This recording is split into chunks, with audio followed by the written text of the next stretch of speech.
السلام علیکم عزیز طلبہ و طالبات، امید ہے کہ آپ سب خیریت سے ہوں گے۔ میں ہوں میر فیضان اور آپ دیکھ رہے ہیں ہمارا یوٹیوب چینل گریجویٹ ایڈوکیٹرز۔ تو عزیز طلبہ و طالبات، آج کے اس کلاس میں ہم ڈسکس کریں گے خوشامد کے کوسچن آنسر۔ ٹھیک ہے، خوشامد 10th کلاس کی اردو کا چیپٹر ہے۔ تو اس کے پہلے جو بھی ہمارے یعنی کہ جو اس سے پہلے سیریل نمبر 1 سے لے کر یہاں تک جو بھی کوسچن یہ چیپٹرز آ رہے ہیں وہ ہم نے پڑھا دیے ہیں، اپلوڈ کر دیے ان کے کوسچن آنسرز بھی۔ تو چلو آج کا ویڈیو شروع کرتے ہیں بنا وقت گوائے۔ سوال نمبر 1 ہے، خوشامد کو بدتر چیز کیوں کہا جاتا ہے؟ یعنی جو خوشامد ہے اس کو بدتر کس سے کہتے ہیں؟ ورسٹ چیز۔ ٹھیک ہے، بدتر چیز کیوں کہا جاتا ہے؟ اب اس کا جواب ہے، خوشامد کو بدترین چیز اس لیے کہا جاتا ہے کیونکہ اس کے ایک اچھے بھلے انسان کا دل و دماغ، عادات و اطوار، طبیعت، شخصیت بری طرح متاثر ہو جاتے ہیں۔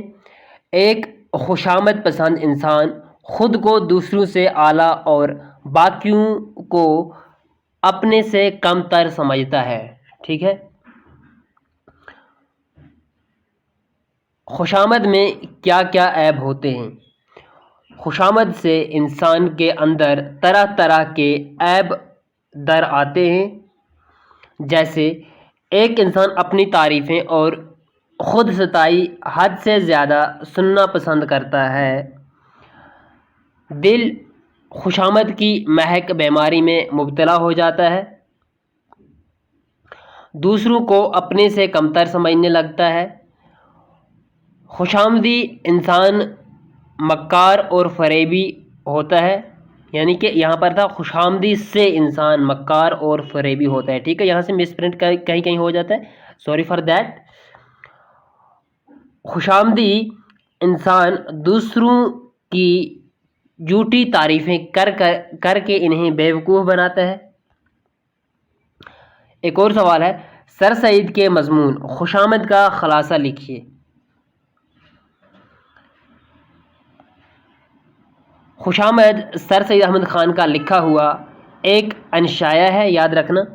اس انشائیہ میں سر سید احمد خان خوشامد کی برائیوں کو مختلف مثالوں کے ذریعے اجاگر کرتے ہیں۔ انسان کے دل کو جو جسمانی و روحانی بیماریاں یا بیماری لگ جاتی ہیں، یہاں پر ہوگا بیماریاں لگ جاتی ہیں، ٹھیک ہے، ان میں سب سے زیادہ خطرناک نہیں ہے، خطرناک ہے، ٹھیک ہے، یہاں پر ایک کیف ہے، بیماری خوشامد کی بیماری کا اچھا لگنا ہوتا ہے، اور جسے یہ بیماری لگ جاتی ہے اس کے دل و دماغ کو بری طرح سے متاثر کر دیتی ہے۔ جب کسی کو ایک بار لگ جاتی ہے تو عمر بھر اس کا ساتھ نہیں چھوڑتی۔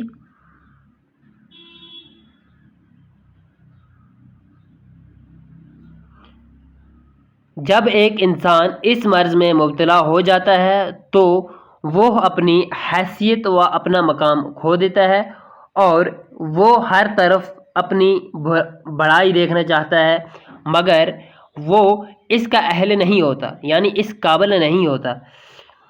جس طرح دوسروں کے کپڑے ہمارے جسم پر سجتے نہیں، اسی طرح خوشامد کا اچھا لگنا ہوتا ہے۔ اسی طرح ایشیا کے شاعر دوسروں کی ایسے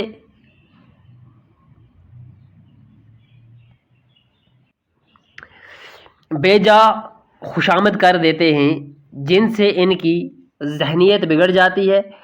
اچھے اوصاف بیان کرنا عمدہ خوشبو کی مانند ہے۔ الغرض خوشامد ایک بری چیز ہے، اس سے ایک انسان کو بچنا چاہیے۔ ایک اور کوشچن ہے، درج ذیل اقتباس کو پڑھ کر سوالات کے جواب دیجیے۔ ٹھیک ہے، یعنی اقتباس کو ہمیں پہلے پڑھنا ہے، پھر کیا کرنا ہے، سوالات کے جواب دینے ہیں۔ تو یہ ہے ہمارے پاس اقتباس۔ ناموری کی مثال نہایت عمدہ خوشبو کی ہے جب ہوشیاری اور سچائی سے ہماری واجب تعریف ہوتی ہیں، یہاں تعریف ہی ہوگا، تو اس کا ویسا ہی اثر ہوتا ہے جیسے عمدہ خوشبو کا، مگر جب کسی کمزور دماغ میں زبردستی سے وہ خوشبو، ٹھیک ہے، خوشبو ہے، یہ تھوڑا غلط سے لکھا گیا ہے، خوشبو اس طرح سے ہوتا ہے یوں جوڑ کے، ٹھیک ہے، خوشبو ٹھونس دی جاتی ہے، ٹھیک ہے، تو ایک تیز بدبو کی طرح دماغ کو پریشان کر دیتی ہے۔ فیاض آدمی کو بدنامی اور نیک نامی کا زیادہ خیال ہوتا ہے، اور عالمی ہمت طبیعت عالی ہمت طبیعت کو مناسب عزت اور تعریف سے ایسی ہی تقویت ہوتی ہے جیسے کہ غفلت اور حقارت سے پست ہمتی ہوتی ہے۔ تو اب اس میں سے سوال ہمیں دیے گئے ہیں، سوال نمبر 1 ہے، یا کہ سوال نمبر پہلا ہے، فیاض آدمی کو کس چیز کا زیادہ خیال رہتا ہے؟ جواب ہے فیاض آدمی کو سب سے زیادہ اپنی بدنامی اور نیک نامی کا خیال رہتا ہے۔ ایک اور کوسچن ہے، عالی ہمت طبیعت کو کس چیز سے تقویت ملتی ہے؟ عالی ہمت طبیعت کو مناسب عزت اور تعریف سے ہی تقویت ملتی ہے۔ پست ہمتی کا سبب کیا ہے؟ پست ہمتی کا سبب غفلت اور حقارت ہے، ٹھیک ہے۔ اوپر دیے گئے اقتباس میں سے ان لفظوں کے ہم معنی تلاش کیجیے۔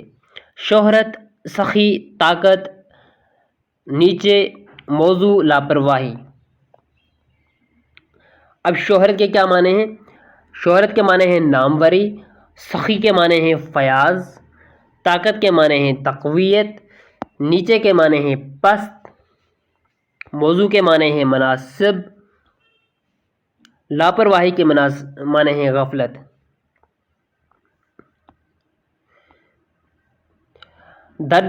درج بالا اقتباس کا محاصل اپنے الفاظ میں لکھیے۔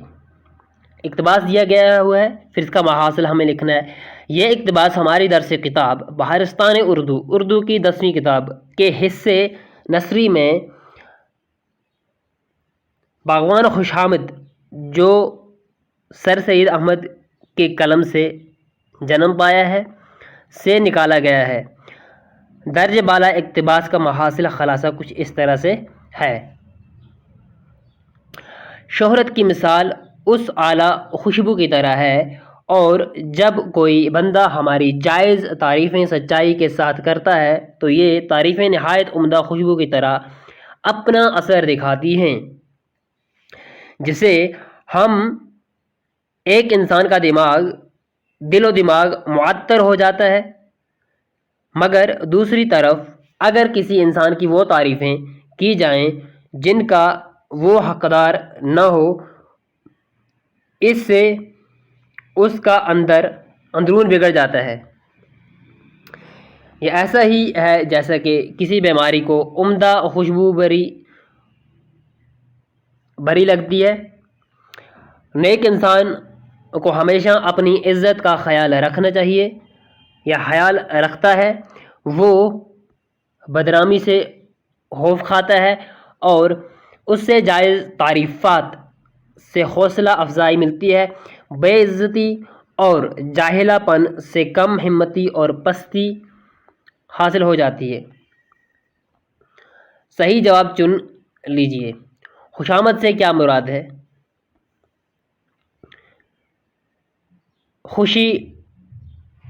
خوش آنے والی چیز دوسروں سے اپنی جھوٹی تعریفیں سن کر خوش ہونا۔ تو جواب اس کا ہے دوسروں سے اپنی جھوٹی تعریفیں سن کر خوش ہونا ہی خوشامد کہلاتا ہے، ٹھیک ہے۔ یہ ہمارے جو آبجیکٹیو ٹائپ کوسچنز ہوتے ہیں یہاں پر یہی آ رہے ہیں، ٹھیک ہے، آبجیکٹیو ٹائپ کوسچنز، ٹھیک ہے۔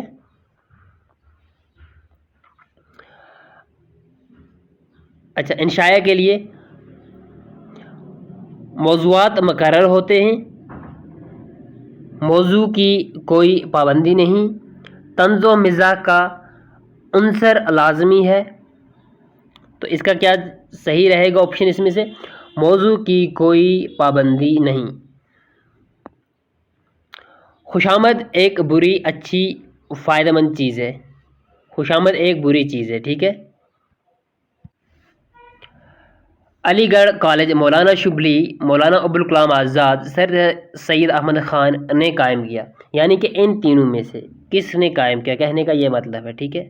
وہ کہتے ہیں نا کہنا کیا چاہتے ہو بھائی، تو کہنے کا یہ مطلب ہے کہ جو علی گڑھ کالج ہے وہ کس نے قائم کیا ہے؟ تو علی گڑھ کالج سر سید احمد خان نے یہاں پر قائم ہے، قائم کیا تھا، ٹھیک ہے۔ بعد میں یہ بن گیا ہے یونیورسٹی۔ تو قائم یہاں پر لکھا ہوا ہے، یہاں پر مس پرنٹ ہو چکا ہے، قائم یہاں پر لکھا ہے، یہاں سے کاپی کر لینا۔ سر سید نے ڈیش ڈیش میں انتقال کیا، کون سی ڈیٹ میں انتقال کیا سر سید نے؟ یہاں پر 1898 ہے، 1899 ہے، 1898، ٹھیک ہے۔ تو یہاں پر دو آپشن سیم جیسے دیے گئے ہیں، دس اینڈ دس۔ سر سید احمد خان نے 1898 میں انتقال کیا۔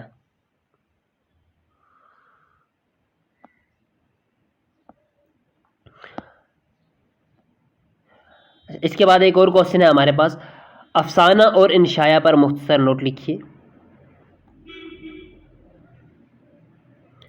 اب پہلے افسانہ پر ہم دیکھتے ہیں۔ لفظ افسانہ فسو سے نکلا ہوا لفظ ہے جس کے معنی من گھڑت بات کے ہیں، یعنی دل کی بات جو ہوتی ہے وہ من گھڑت بات ہوتی ہے، ٹھیک ہے۔ افسانہ بھی ناول کی طرح مغربی ادب کی دین ہے۔ اردو میں شارٹ سٹوری کو افسانہ کہا گیا ہے۔ یہ آپ نے دیکھا ہوگا، شارٹ سٹوری بہت بار پڑھا بھی ہوگا، اور ہو سکتا ہے آپ اردو میں انگلش میں لکھ بھی رہے ہوں شارٹ سٹوریز، ٹھیک ہے۔ افسانے سے مراد وہ نثری کہانی ہے جس میں کوئی واقعہ یا بہت چھوٹے واقعات منظم طریقے سے بیان کیے گئے ہوں، کہ جن کی ابتدا ہو، ارتقا ہو، خاتمہ ہو، اور جو زندگی کی بصیرت میں اضافہ کریں۔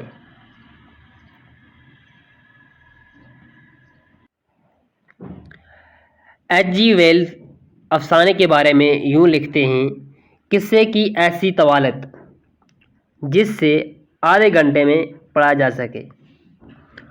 عالمی ادب کا پہلا افسانہ امریکہ کے ایک مصنف واشنگٹن ارون نے 19ویں صدی کے بالکل آغاز میں اسکیچ بک لکھ کر اس کی بنیاد ڈالی۔ اردو کا پہلا افسانہ دنیا کا سب سے انمول رتن پریم چند نے لکھا۔ یہ افسانہ رسالہ زمانہ کانپور میں شائع ہوا۔ یہاں پر مسٹیک ہو گئی، یہ رسالہ زمانہ ہے، ٹھیک ہے۔ اردو کے دوسرے مشہور افسانہ نگاروں میں سجاد حیدر یلدم، سعادت حسین منٹو، عصمت چغتائی، کرشن چندر وغیرہ قابل ذکر ہیں۔ اردو کے مشہور ترین افسانوں میں کفن، سوتیلی ماں، بڑے گھر کی بیٹی، ٹھنڈا گوشت، دو ہاتھ وغیرہ قابل ذکر ہیں۔ تو یہ بار بار پاز اس لیے کرنا پڑتا ہے کیونکہ باہر سے گاڑیوں کا شور ہوتا ہے، ٹھیک ہے۔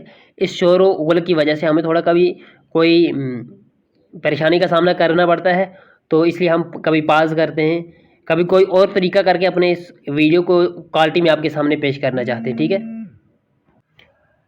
اب ہم ڈسکس کریں گے انشائیہ۔ انشائیہ کی صنف اردو میں انگریزی سے آئی ہے۔ انگریزی میں اس سے ایسے کہتے ہیں، ٹھیک ہے۔ انگریزی میں اس سے ایسے کہتے ہیں، ٹھیک ہے۔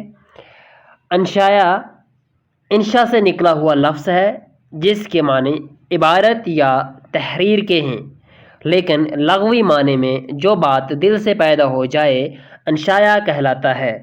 انشائیہ کی بنیادی شرط یہ ہے کہ اس کی کوئی شرط نہیں، کوئی اصول نہیں۔ جو کچھ کہو اس طرح کہو کہ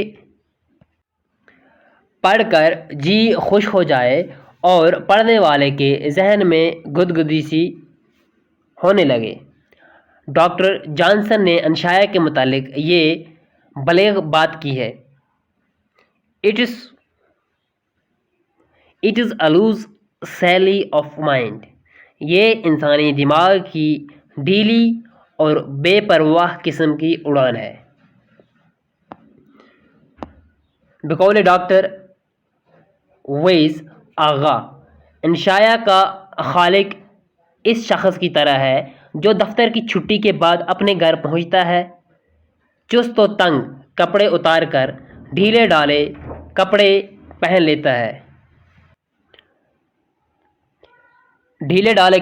لیتا ہے اور ایک آرام دہ مونڈے پر نیم دراز ہو کر حقہ ہاتھ میں لیے انتہائی بشاشت اور مسرت سے اپنے احباب سے محو گفتگو ہو جاتا ہے۔ کبھی کبھار ہمیں اس کے لیے میں آپ سے معذرت خواہ ہوں، کیونکہ کبھی ہمیں جو اپنی ریکارڈنگ ہوتی ہے یہ پاز کرنی پڑتی ہے، کیونکہ باہر نوائز ہوتا ہے تو ویڈیو میں کیا ہوتا ہے وہ خلل پیدا ہو جاتا ہے، ٹھیک ہے، یعنی پریشانی سی پیدا ہو جاتی ہے، تو اس لیے ہمیں ویڈیو کو پاز کرنا پڑتا ہے۔ I am extremely sorry for that. اچھا، اردو ادب میں اس صنف کا آغاز کب اور کس کے ہاتھوں ہوا اور اس بارے میں اختلاف رائے پائی جاتی ہے۔ البتہ ملا وجی کی سبرس میں اس کی اولین جھلک نظر آتی ہے۔ اردو میں جن انشاء نگاروں نے انشاء نگاری میں اپنا لوہا منوایا ہے ان میں مولانا محمد حسین آزاد، عبدالحلیم شرر، سر سید احمد خان، حسن نظامی، رشید احمد صدیقی وغیرہ قابل ذکر ہیں۔ اس کے بعد ہمارے گرامر پورشن ہے، تو گرامر حصے میں کیا ہے؟ حروف جار۔ حروف جار کس سے کہتے ہیں؟ حروف جار وہ حروف ہیں جو اسم اور فعل کو آپس میں ملاتے ہیں، مثلاً پر، تک، اندر، باہر وغیرہ، ٹھیک ہے۔ اب ہے مجرور۔ اب مجرور ہے جن اسموں اور فاعلوں کے ساتھ حروف جار لگے ہوں انہیں مجرور کہتے ہیں، مثلاً دہلی، مسجد، گھر وغیرہ۔ اس کے بعد مرکب جاری ہے، وہ مرکب جو جار اور مجرور سے مل کر بنے مرکب جاری کہلاتا ہے، مثلاً بات سے دہلی تک، دہلی میں، گھر سے کتاب۔ So this was the end of today's class۔ امید ہے کہ آپ کو کلاس پسند آیا ہوگا۔ ویڈیو کو لائک کریں، شیئر کریں تاکہ دوسرے لوگ بھی اس سے فائدہ اٹھا سکیں اور ان کو بھی جہاں پر ڈیفیکلٹیز پیش آ رہے ہوں وہ ان کی ڈیفیکلٹیز آسان ہو سکیں۔ ملتے ہیں اگلے کلاس میں، تب تک کے لیے خدا حافظ و ناصر۔